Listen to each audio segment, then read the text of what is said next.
नमस्ते, म रमन नेपाने। आज हामीसँग हुनुहुन्छ साइन्स, टेक्नोलोजी र एआईको सङ्गममा काम गरिरहनु भएको एक शिक्षाविद, रिसर्चर र इनोभेटर डाक्टर सुशील श्रेष्ठज्यू। हजुरलाई कार्यक्रममा स्वागत छ। Thank you. सुरुमा त आज हामी हजुरको परिचयबाटै सुरु गरौँ। मेरो नाम सुशील श्रेष्ठ। म चाहिँ काठमाडौँ युनिभर्सिटीमा चाहिँ department of computer science and इन्जिनियरिङमा अहिले एसोसिएट प्रोफेसरको रूपमा काम गरिरहेको छु र प्लस डिजिटल लर्निङ रिसर्च ल्याबको लिडको रूपमा पनि काम गरिरहेको छु। मेरो रिसर्च एरिया चाहिँ मैले पिएचडी एआई इन एजुकेसनमा गरेको र मेरो आइसी ब्याचलर मास्टर्स अनि प्लस आफ्टर पिएचडी मैले यो मास्टर इन हायर एजुकेसन पनि स्कुल अफ एजुकेसनबाट गरेँ। हजुरले जुन डिजिटल रिसर्च ल्याब भन्नुभयो, डिजिटल लर्निङ रिसर्च ल्याब, यसको चाहिँ मुख्य उद्देश्य के हो? किन चाहिँ यो स्थापना भयो? यसमा अहिले रिसर्चमा के काम भइरहेको छ? यसको बारेमा मलाई भनिदिनुहोस् न। अब यस्तो छ कि हामी पढ्दाखेरि रिसर्च ल्याबको कन्सेप्टै थिएन। हामी ट्रेडिसनल वेबाट पढ्यौँ। मलाई मास्टर्स गर्दा पनि धेरै पछि थाहा भयो रिसर्चको इम्पोर्टेन्स। मास्टर्स पढ्दाखेरि कोरियाको सोल नेसनल युनिभर्सिटीमा जाने अवसर मैले पाएँ। त्यहाँ जाँदाखेरि मेरो एकाडेमिक पर्फर्मेन्स मास्टर्समा राम्रै थियो। त्यहाँ जाँदाखेरि मलाई पहिलोचोटि रिसर्च ल्याबको कन्सेप्ट थाहा भयो। मलाई रिसर्च पेपरको बारेमा त्यति पहिला पढेको अनुभव थिएन। मलाई अलिकति गाह्रै भयो हैन, त्यहाँको कल्चरमा एडाप्ट हुनको लागि रिसर्च ल्याबमा गएर काम गर्ने, रिसर्च पेपर पढ्ने। त्यहाँको 4 महिना बसाइले चाहिँ मलाई के कुरा सिकायो भने अब चाहिँ यो एकदम अनिवार्य रहेछ। बाहिरका युनिभर्सिटीहरू किन हायर र्याङ्क हुन्छन्, बाहिरका युनिभर्सिटीहरू किन यतिकै नाम चलेका, बाहिरको युनिभर्सिटीहरूको स्टुडेन्टहरू किन यतिकै चाहिँ उहाँहरूले चाहिँ थोरै समयमै पेपर निकाल्ने भन्ने कुरा त्यो जान्ने अवसर पाएँ। त्यसपछि म एकदम हाइली मोटिभेट भएँ त्यो कल्चरले। अनि म फर्किसकेपछि मेरो एउटा ड्रिम चाहिँ के थियो भने म काठमाडौँ युनिभर्सिटीमै बसेँ भने एउटा रिसर्च ल्याब खोल्ने हो र रिसर्च ल्याबमा चाहिँ मजाले चाहिँ प्रोजेक्टहरू ल्याउने, स्टुडेन्टहरू राख्ने, अनि त्यहाँ रिसर्च प्रपोजलहरू तयार पार्ने, त्यो अनि आफूले पढाउने कोर्समा पनि रिसर्चलाई इन्टिग्रेट गर्ने भन्ने एउटा मेरो ड्रिम थियो। र त्यही अनुसार नै मैले अहिले मसँग अहिले धेरै चाहिँ विद्यार्थीहरू पिएचडीदेखि एमएसवाई रिसर्च, मास्टर्स, अन्डर ग्रेजुएट गरेर मसँग एउटा बिग टिम छ and they are doing research in different areas. जुन यो ल्याब छ यसले चाहिँ नेपालको र काठमाडौँ युनिभर्सिटीको चाहिँ एजुकेसनलाई र टेक्नोलोजीलाई कसरी चाहिँ ट्रान्सफर्म गरिरहेको छ अहिलेको प्रोजेक्ट्सहरूले? अब जस्तो मेरो रिसर्च ल्याबको कुरा गर्दाखेरि नि म एउटा जस्तो एक्जाम्पल दिन चाहन्छु कि मैले अहिले पनि भने अन्डर ग्रेजुएट पढ्दा इभन मास्टर्स पढ्दासम्म पनि रिसर्चको अनुभव थिएन। अहिले रिसर्च ल्याब खोलिसकेपछि मसँग काम गरेको अन्डर ग्रेजुएट विद्यार्थीले अन्डर ग्रेजुएट लेभलमै Q1 लेभलको पेपर हामीले पब्लिस गर्यौँ। योभन्दा बेस्ट एक्जाम्पल के हुन सक्ला र होइन। त्यसपछि अहिले चाहिँ धेरै विद्यार्थीहरू मोटिभेट भएर चाहिँ अन्डर ग्रेजुएट लेभलमै चाहिँ रिसर्च पेपरहरू डेभलप गर्ने एउटा त्यो भयो। अर्को चाहिँ रिसर्च ल्याब खोलिसकेपछि त्यहाँको त्यो एक्टिभिटीहरूले पनि ल्याबले यति ग्रो गर्दै गयो कि अब बाहिर नेसनल इन्टरनेसनलमा नि यो रिसर्च ल्याबको बारेमा थाहा हुँदै गयो कि। अनि त्यसले गर्दा एउटा फाइदा के भयो भन्दाखेरि अब अपर्च्युनिटीहरू क्रिएट हुन थाल्यो होइन। म आफै पनि धेरै रिसर्चहरूमा इन्भल्भ हुन थालेँ, अनि ट्राभल गर्न थालेँ, अनि एक्सपोजरहरू क्रिएट गर्न थालेँ मेरो लागि, मेरो विद्यार्थीको लागि। अनि त्यसले गर्दा एउटा यस्तो माहौल बन्यो कि अब त इन्टरनेसनल कोलाबोरेसनमै हामी गइसक्यौँ र धेरै हामीले चाहिँ प्रोजेक्टहरू पनि सञ्चालन गरिरहेछौँ, कति सकिसकेका छ र त्यो प्रोजेक्ट मार्फत धेरै मेरा चाहिँ विद्यार्थीहरूले अवसर पाएको छ। हजुरले कोलाबोरेसनको कुरा गरिहाल्नु भयो। यो डिजिटल लर्निङ रिसर्च ल्याबले चाहिँ काठमाडौँ युनिभर्सिटी स्कुल अफ एजुकेसनसँग पनि कोलाबोरेसन गरेर जस्तै इन्क्लुजिभ एजुकेसनमा सर्ट कोर्स र किक्स एनआइसी प्रोजेक्टहरूमा काम गरेको छ। यसको बारेमा के भन्न चाहनुहुन्छ हजुर? अब यही अघि मैले भनेको कुरामा नि यो एक्सपोजर, यो ट्राभल गर्नुपर्ने रहेछ क्या लिङ्क बनाउनुको लागि, आफूले गरेका कामहरूलाई प्रस्तुति गर्ने। म पनि धेरै देशहरू गएँ, अनि त्यही दौरान चाहिँ अब एउटा इन्टरनेसनल लिङ्क पनि इस्टाब्लिस भयो। अनि त्यही दौरानबाट हामीले एउटा चाहिँ मल्टिनेसनल रिसर्च प्रोजेक्ट ल्याउन हामी सफल भयौँ त्यही इन्टरनेसनल लिङ्कबाटै। त्यसमा चाहिँ काठमाडौँ युनिभर्सिटीको डिजिटल लर्निङ रिसर्च ल्याबले त्यो रिसर्च लिड गर्यो र त्यो चाहिँ अलिकता यो अनलाइन कोर्स डेभलपमेन्टै हो तर अलिकति इन्क्लुसिभ एजुकेसनसँग रिलेटेड के। यो टिचर्स र हेड टिचर्सको चाहिँ यो वृद्धि विकास गर्नको लागि चाहिँ एउटा इन्क्लुसिभ एजुकेसनको हामीले कन्टेन्ट तयार पार्यौँ।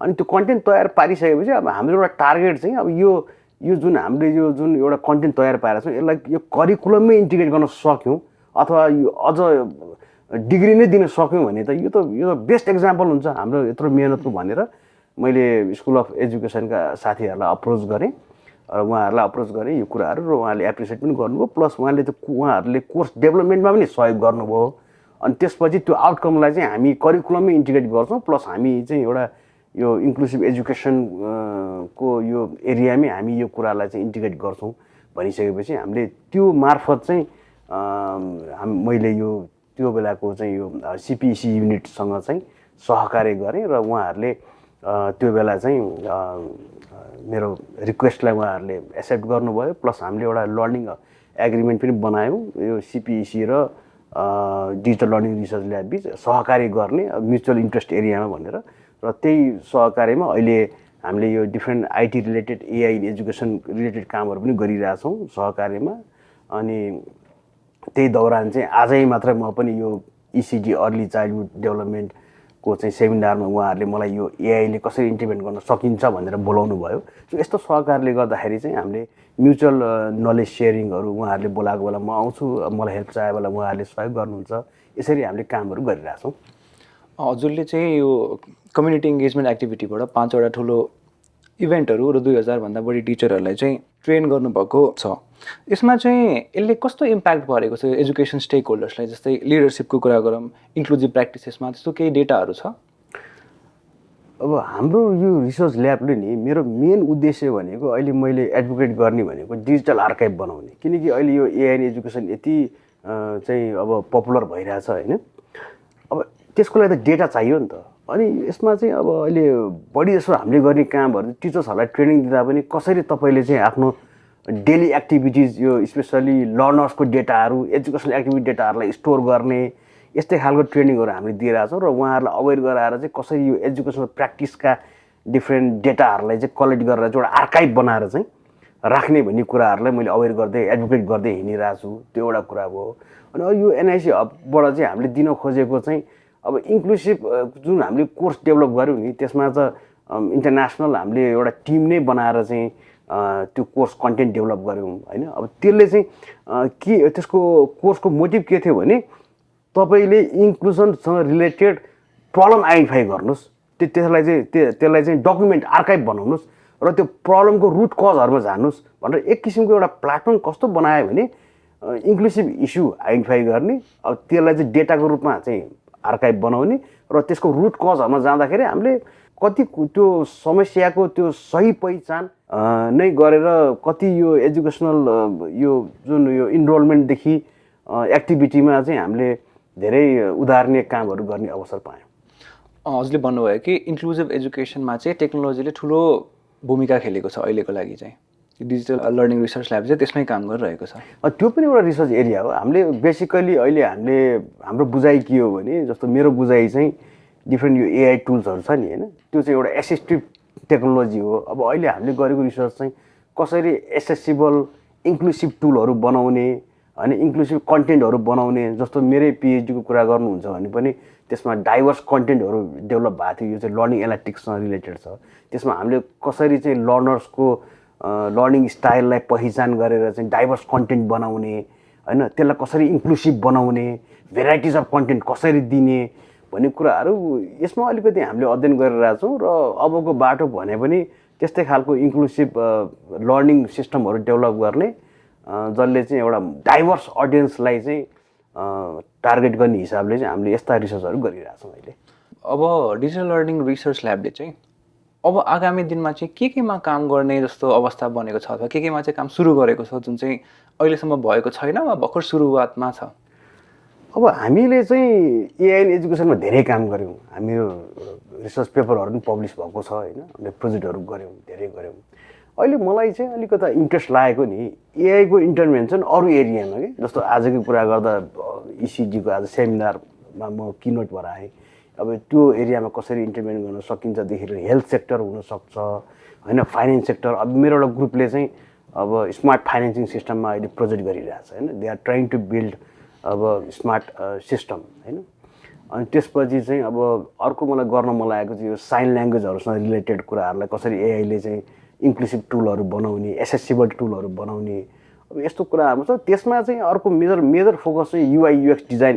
एकदम इम्पोर्टेन्ट छ क्या, किनकि हाम्रो देशमा यो युजर इन्टरफेस होइन, युजर एक्सपिरियन्समा खासै धेरै कामहरू हुँदैन, कुराहरू पनि हुँदैन। सो मैले चाहिँ एउटा माहौल के बनाउन खोजिरहेको छु भन्दाखेरि यो सिस्टमहरू डेभलप गर्दाखेरि चाहिँ युआई युएक्स चाहिँ अब युजर फ्रेन्डली हुनुपर्छ। अब युजर फ्रेन्डली भने के भन्दाखेरि त्यो कस्ता खालको युजरले चलाउने, त्यो युजरको इन्ट्रेस्ट अनुसार चाहिँ हामीले जुन इन्टरफेसहरू डेभलप लेआउटहरू बनाउन सक्यो भने चाहिँ त्यो एक्सेप्टेबिलिटी पनि बढ्छ, युजेबिलिटी चाहिँ त्यसको इन्क्रिज हुन्छ भन्ने कुराहरू, यस्ता कुरामा एचसिआई, एआई होइन, त्यसमा डिजिटल टेक्नोलोजी, यो तीनटा कुराको ब्लेन्ड गरेर चाहिँ अहिले रिसर्चहरू हामीले गरिरहेछौँ। त्यसमा अब एउटा मेरो पिएचडी स्टुडेन्टले युनिभर्सिटी एनालिटिक्स सिस्टममा काम गरिरहेछ, त्यसमा युआईयुएक्सको कुरा पनि आयो, डिजिटल टेक्नोलोजीको कुरा पनि आयो, एआईको पनि आयो। अर्को मेरो एउटा स्टुडेन्टले एडाप्टिभ सिस्टममा काम गरिरहेछ होइन। यस्ता कामहरूमा अहिले हामीले अलिकति फोकस गरिरहेछौँ।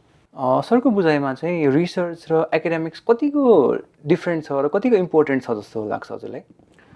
मैले अघि भनिहालेँ कोरिया जाने अवसर पाएँ, त्यहाँबाट धेरै कुरा रिसर्च ल्याबको बारेमा थाहा भयो। पछि पिएचडी गर्ने दौरानमा पनि म धेरैवटा देशहरू गएँ, प्रेजेन्टेसन दिनहरू गएँ। एउटा कुरा मैले के देखेँ भने नि, त्यहाँ चाहिँ प्रोफेसरहरूको रिसर्च ल्याब हुँदो रहेछ कि, अनि स्टुडेन्टहरू इनरोल भइसकेपछि सर्टेन टाइमपछि दे आइडेन्टिफाई सम एरिया, म कुन एरियामा काम गर्ने भनेर, अनि त्यो ल्याबको प्रोफेसरलाई अप्रोच गर्ने, अनि त्यो ल्याबमा बसेर काम गर्ने। अनि त्यो ल्याबको एउटा ब्युटी चाहिँ के हुँदो रहेछ भन्दाखेरि त्यहाँ त पिएचडी स्टुडेन्ट पनि हुने भयो, मास्टर्सका पनि हुने भयो, अन्डर ग्रेजुएट हुने भयो। त्यो नलेज सेयरिङ चाहिँ त्यो 3 डिफ्रेन्ट जेनेरेसनमै जाने रहेछ कि। अनि त्यसले गर्दाखेरि एकले अर्कोलाई सिकाउने, यस्तो राम्रो लाग्यो त्यो मलाई त्यो कन्सेप्ट। अहिले मैले त्यही गर्न खोजिरहेको छु। अहिले डिजिटल लर्निङ रिसर्च ल्याबमा पिएचडी स्टुडेन्ट छ, मास्टर्स छ, अन्डर ग्रेजुएट स्टुडेन्टहरू छ, उनीहरूबिच कोलाबोरेसन भइरहेछ, नलेज सेयरिङ भइरहेछ। अनि त्यसले चाहिँ त्यो चाहिँ एकदमै चाहिन्छ। मेरो जस्तो अहिले मेरो अन्डर ग्रेजुएट स्टुडेन्टहरू धेरैजनाले चाहिँ टप रेपुटेड युनिभर्सिटीहरूमा चाहिँ दे गट स्कलरसिप। हिजो भर्खर मलाई आइआइटी कानपुरमा चाहिँ स्कलरसिप पाएको मेरो ल्याबको एलुमनाई भनौँ, हिजो मलाई भेट्न आएको थियो कलेजमा। अनि त्यही भन्दै थियो, सरसँग काम गरेर सरको रिसर्च एक्सपोजर, सरसँग काम गर्दा पब्लिकेसनमा मैले अवसर पाएँ, मैले स्कलरसिप पाएँ सर भनेर मलाई हिजो भेट्न आएको थियो। भने चाहिँ यस्ता एक्जाम्पलहरू मसँग अब धेरै हुन थाले क्या। सो त्यसले गर्दाखेरि चाहिँ मैले अहिले के गरिरहेको छु, आफूले पढाउने कोर्सहरूमा चाहिँ कसरी रिसर्चको पार्टलाई इन्टिग्रेट गर्न सकिन्छ र एटलिस्ट एउटा पेपरको ड्राफ्ट बनाऊ त्यो कोर्सको दौरानमा होइन। त्यसपछि हाम्रो पहिलो प्रयास भनेको जर्नलमै सब्मिट गर्ने होइन भने एटलिस्ट कन्फरेन्स लेभलमा भयो नि प्रेजेन्ट गर्ने भनेर मैले पढाउने विषयहरूमा मैले मसँग आबद्ध भएको स्टुडेन्टहरूलाई चाहिँ मैले एकदमै चाहिँ यो रिसर्च पेपर डेभलप गर्ने, रिसर्च पेपर कसरी लेख्ने, आफ्नो कोर्समा कसरी अलाइन गर्ने भन्ने कुराहरू चाहिँ सिकाइरहेको छु। र मेरा ल्याबको एलुमनाईहरू धेरै राम्रो पोजिसनमा पुगेको मसँग उदाहरणहरू छ। सर रिसर्चको कुरा गर्दा म अहिले अन्डर ग्रेजुएट स्टुडेन्ट छु। मैले आफैले रिसर्च गर्दाखेरि चाहिँ म कसरी रिसर्च स्टार्ट गरौँ, कसरी चाहिँ गरौँ, मलाई चाहिँ कन्फ्युजन हुन्छ क्या। हजुरले के भन्नुहुन्छ, म जस्तो स्टुडेन्ट जुन चाहिँ अन्डर ग्रेजुएट गर्दैछन्, म चाहिँ कसरी चाहिँ रिसर्च गर्न सक्छु?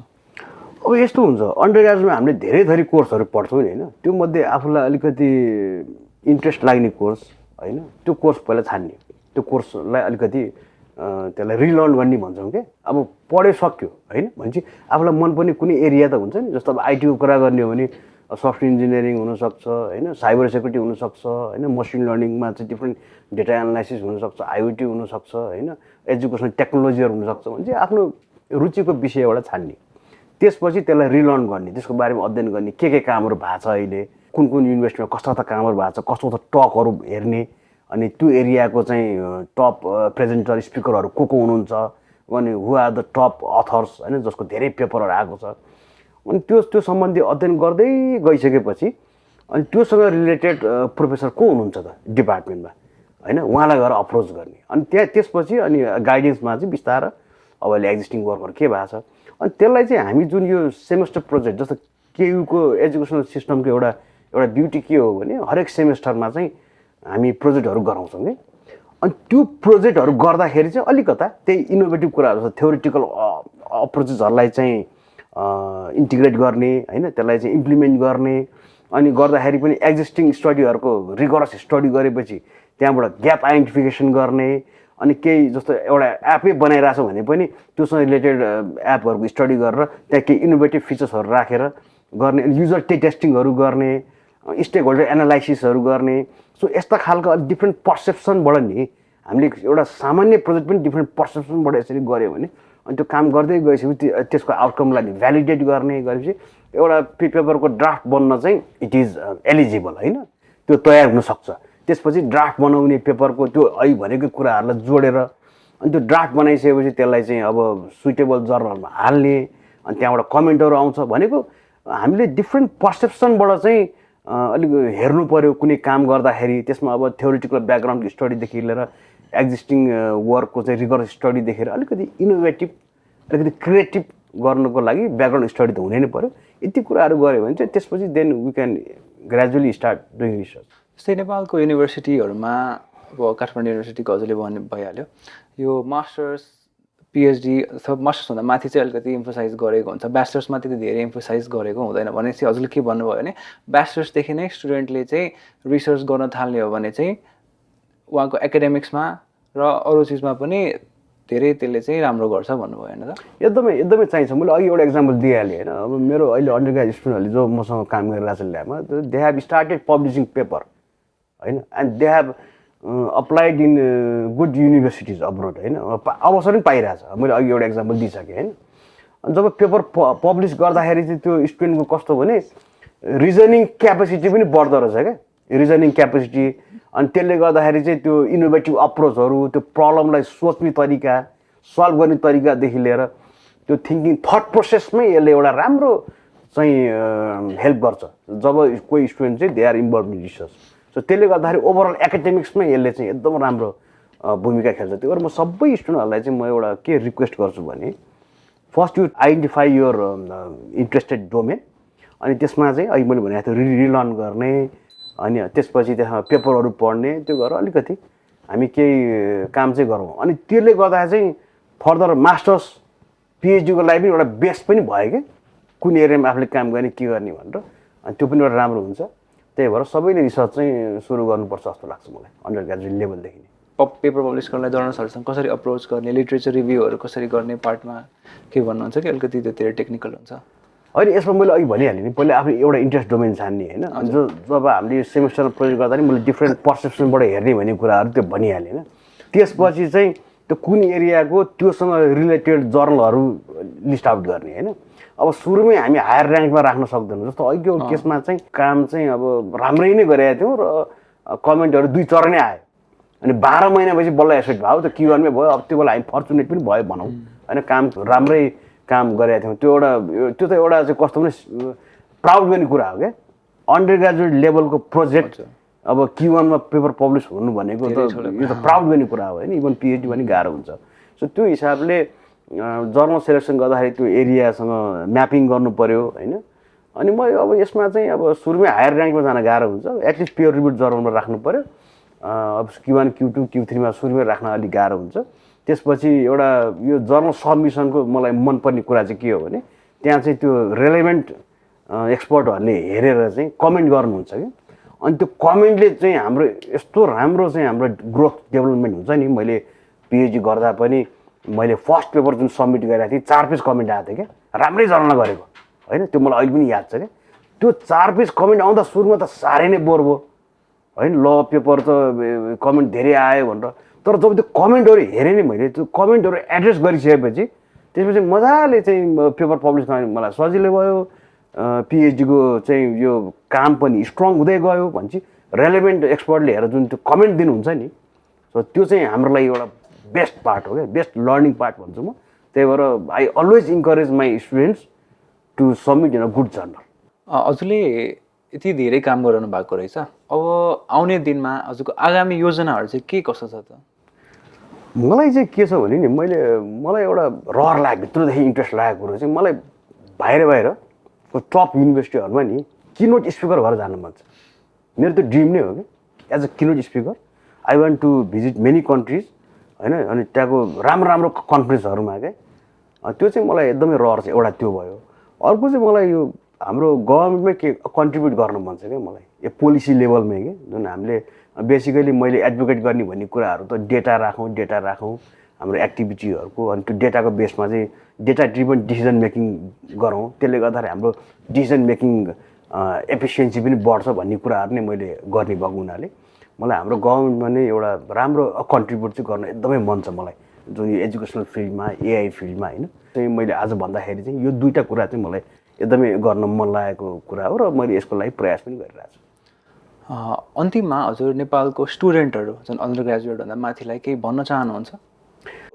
रिसेन्ट भिजिट भएको थियो मेरो इन्डियामा, आइआइटी मद्रास जाने एउटा अवसर पाएको थिएँ क्या। म एकदम हाइली इम्प्रेस भएको त्यो ड्युरिङ द्याट भिजिट है। त्यसमा चाहिँ त्यो इन्क्युबेसन सेन्टर भन्ने हुँदो रहेछ, प्रवर्तक भन्ने उहाँहरूले बनाउनु भएको रहेछ क्या।